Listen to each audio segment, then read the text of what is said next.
Sit back, relax, put your belt on, enjoy the show. For the main course, Draft Rugby Round 9, you've got Super Rugby AU Round 10 and Aotearoa Round 9. So in the AU competition, you've got the Brumbies on a bye this week, which takes us to the first game. The Western Force and the Sea Blue taking on the undefeated Queensland Reds. Nelson, who's your competition? Who are we liking in this matchup to this week? No one, mate. No one. You're not playing anyone? No, I'm just miles ahead. Right, okay, you've ruined this. New injuries in this one. You got Jock Campbell, who has a groin niggle and won't be playing this week. Versus Nabung. Okay, so Nabung is the Western Force, and you're claiming the Queensland Red status on this one. Returning, we've got Tony Pulu back from an ankle injury. Rob Kearney coming back from his groin injury, only just missed out last week, so good to see he's fully fit. And Hunter Paisami back from his calf injury, an absolute massive in for the Queensland Reds. Mm-hmm. Last time they played, the Reds got up 26-19, but it was a lot closer game than we expected. I remember this one really being a really hard-fought battle, and I thought the Force were very impressive. I don't think the Force probably look quite as polished in the back half of the season, but guys, what do you think are the main points in this one? Yeah, I think we talked up, previewing that game, we probably were talking along the lines of a Crusaders-like thing of Reds by how much. And it certainly didn't turn out that way. I think remembering that game, the thing that impressed me the most was the Force's forward pack really stepping up, particularly in the scrum. So you'll notice in this game, the Force have brought back Greg Holmes into the starting lineup at tight head. And that's because the Force scrum absolutely took it to the Reds the last time they played. I think it was either even, or I would say the Force had the better of them at the end of the scrum battle. So can I ask a question? And I mean this genuinely, like very seriously. Can he still play for the Wallabies? Like off the bench, he is so good at the scrum. He just demolishes everyone at the moment. He is. Every time he's on the field, they dominate. Who are you dropping, mate? Alan Alatoa or Tanya Latupo? I'm starting Tupou, and I'm playing him for 20 minutes at the end of the game because he is so incredibly dominant in the scrum. Nah. All right, now 20 minutes. Like, what else do you need? I was waiting for the crystal clear moment that illustrated that how Harry has had no sleep recently. And there it is. It's presented itself. He wants to start Greg Holmes over Alan Alatoa. On form, do you disagree on form? I completely disagree. Yes. Yeah, Alan Alatoa, mate. On form? I said on form. Yes. He's done nothing wrong. So Alan Alatoa, who's been red carded and barely played, and since then the Brumbies scrum has not been very dominant at all. You're going to play over Greg Holmes, who every single time he's been on the field has been incredibly dominant. I think you're stretching. We need to record a clip of this and play it back to Harry. It's maybe next week or maybe midday when he's had some rest. I don't know, but Harry, that's ridiculous. Moving on from that. The Force. Look, I was talking about the Force in terms this of players. This is why the Western Force players, fans are so disappointed because their players just aren't getting a fair look in. People like you. He's old. He'll break. Yeah, He's just like 37. Let the man get to 200 Super Rugby caps so he can retire on a high, okay? The Force. Anyway, they brought back Tony Pulu. I think that's very well timed because they were like, hold on, the Reds are probably going to start Dunguna this week. We need someone that might have half a chance of catching him at some point. So instead of having Richard Kahui or Marcel Braki, God forbid, on the wing marking up against Dunguna, Tony Pulu, I think, is certainly a much better shout and better chance at that. Look, Harry and I don't necessarily agree with you. Look, down. Please explain. He used to be the fastest man in Australian rugby. That was on New Zealand rugby. Sorry, yeah, and that was like what 2015 or something. Are you trying to say that if he was the fastest man in New Zealand rugby, and that didn't automatically make him the fastest man in Australian rugby as well? Because he's come here. Well, automatically, yes. I don't think it does make that. That's a big assumption. But he's come here, and his top speed he's reached in the last 4 years is like a slow getting up off the Greg bench. Holmes could play on the wing over 20. Okay, all right, mate.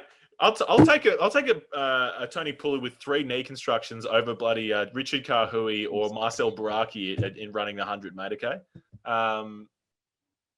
you can't lose that much speed, okay? But anyway, I was just saying, quick, mate. Kahui looks quick. You keep ragging on Kahui. Did you look at that bloke in the change rooms after the game? Oh, I mate. He's an will say absolute specimen. on Rugby Heaven, they did show Kahui belting out the song post match, and I mean, look, I'm surprised he hasn't really taken up a modelling career. Do you know who they he's didn't 37 show? and he has a rig, that's for sure. Do you know who they didn't show? Pulu, because that guy does not play rugby anymore. He hasn't for years, mate. No, they did actually use it in tracksuit. There you go. Very good. All right, back to the rugby. The Western Force, Carney back. Do we like it? What do we? I mean, obviously it's a cool, composed head. We've talked about attacking at all costs, but I don't know. I mean, I think Carney certainly will bring some of that, just calmness to the team when the going gets tough. You know that McGregor can't. But what do we think, McGregor versus Carney? What do you think of it? McGregor was way better, and if you watch the footage of Carney in the first couple of games, he was anything but cool, calm, collected. If anything, he was continually losing his cool when the team was losing. Yeah, and he was yelling at his team. Like I didn't see him as a real influential leader. He talked a lot, but I thought there was a lot of negativity, from his side, almost like he's going, why am I here? And repetitively saying that to his teammates on the field. But right, McGregor... So similarly to replaying Harry footage of saying Greg Holmes should start after Alan Altoa, I'm going to replay footage of Nelson saying that Carney was yelling at his team as if that's not something that Nelson does when he's bloody captaining rugby. Never negatively, mate. Entire team outside him.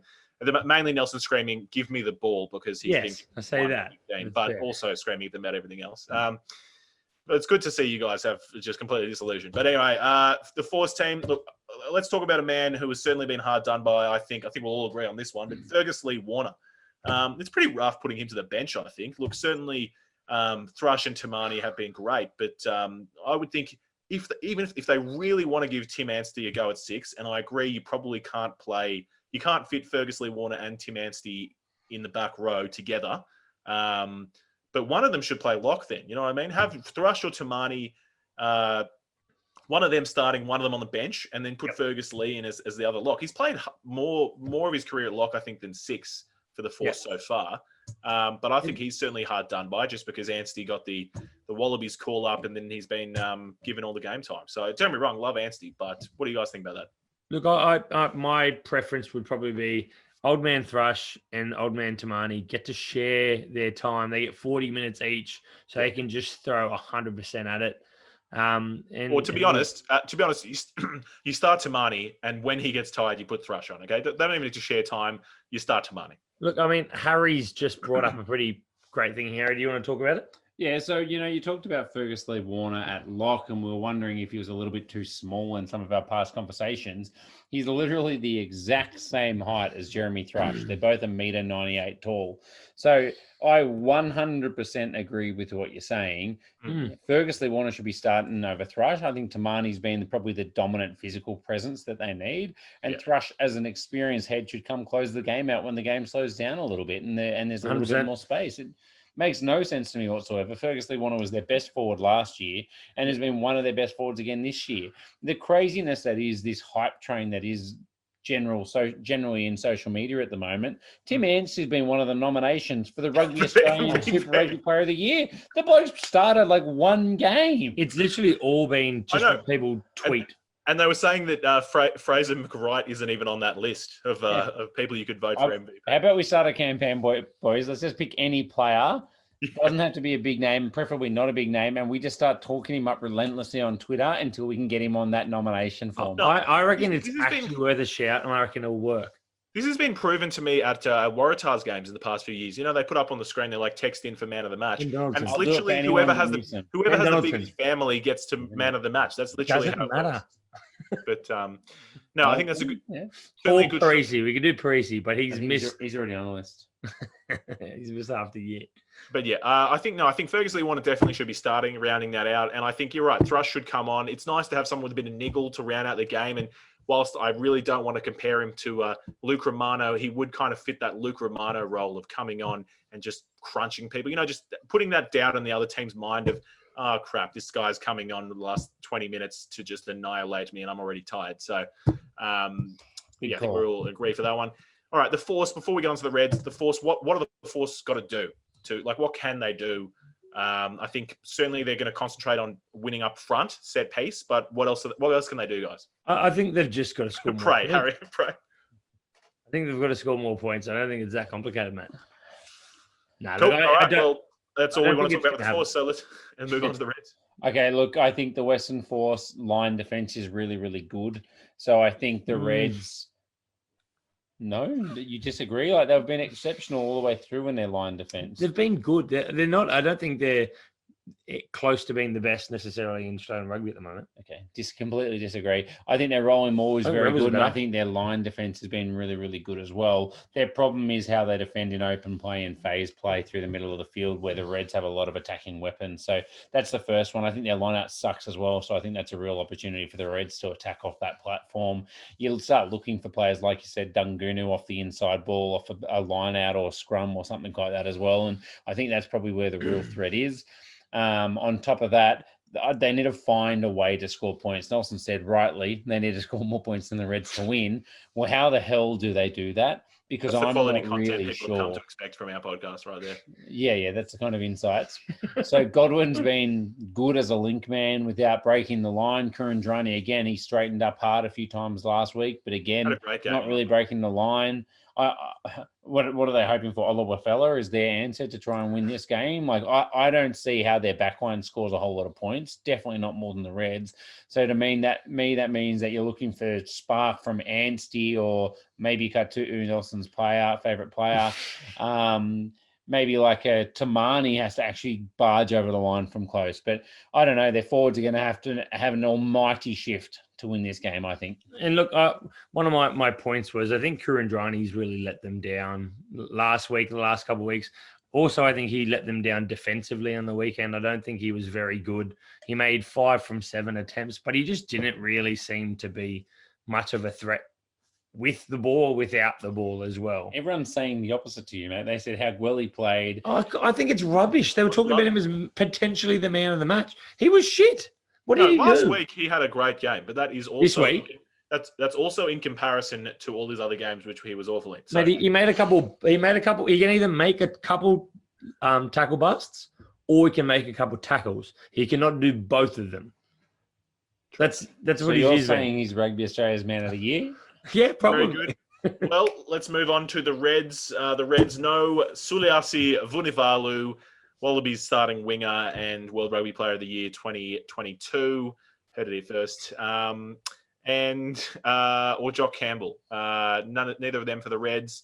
I think Jock Campbell is often kind of overlooked. Like his contribution is often overlooked because they have such a flashy backline full of lots of talent. So I think they'll certainly miss him. Not as much on the wing, like he's been playing on the wing the last few weeks, but at fullback he really contributes a lot. But what do we think? Dungunu back, obviously he's a gun. He's coming off the bench the last few weeks. He has been immense, so he'll be very good. The reports are Dungunu's back after fixing or working on some of his issues, which apparently have been throwing the ball away.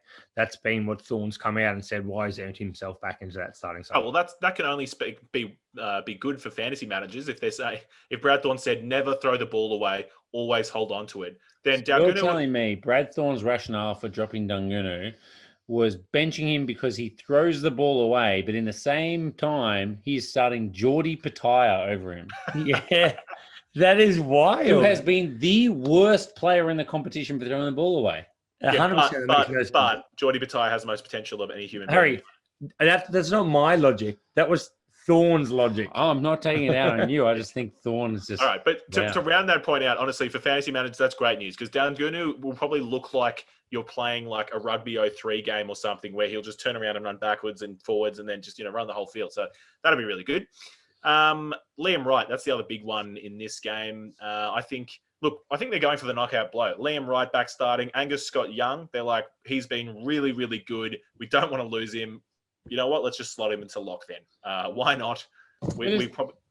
They just don't have anyone that has nailed down that second lock jersey, to be honest. And look, the big thing for me is they're just using this as building for the grand final. They're not playing in the second, third game. They just had a bye. They're going to have another bye next week. So they may as well use this as a dress rehearsal for the final. So that's how they're going to run it out. Look, I think they're going to win handsomely. Convincingly. I just think Handsomely. it's too much power in the back line. I think they're I going to agree. match up up front. They're going to match up. The Force have to be pretty incredible to get the better of them there again. Greg Holmes, back line- Taniela Tupou, who's going to come out? Top dog. Mate, dumb. Just such a dumb Just thing to say. Harry, mate. I All right. disagree. He's in really Picking this good. one, Reds by how much, lads? Harry, you can go first, mate. 14. Reds by 14. Cool. All right. How many points is Greg Holmes going to score, mate?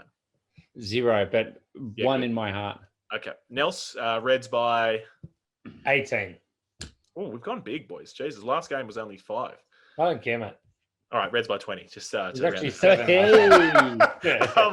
Yeah, big one here at home in Western Australia. Just to truly shut up those Force fans. Jokes, we love to see it, but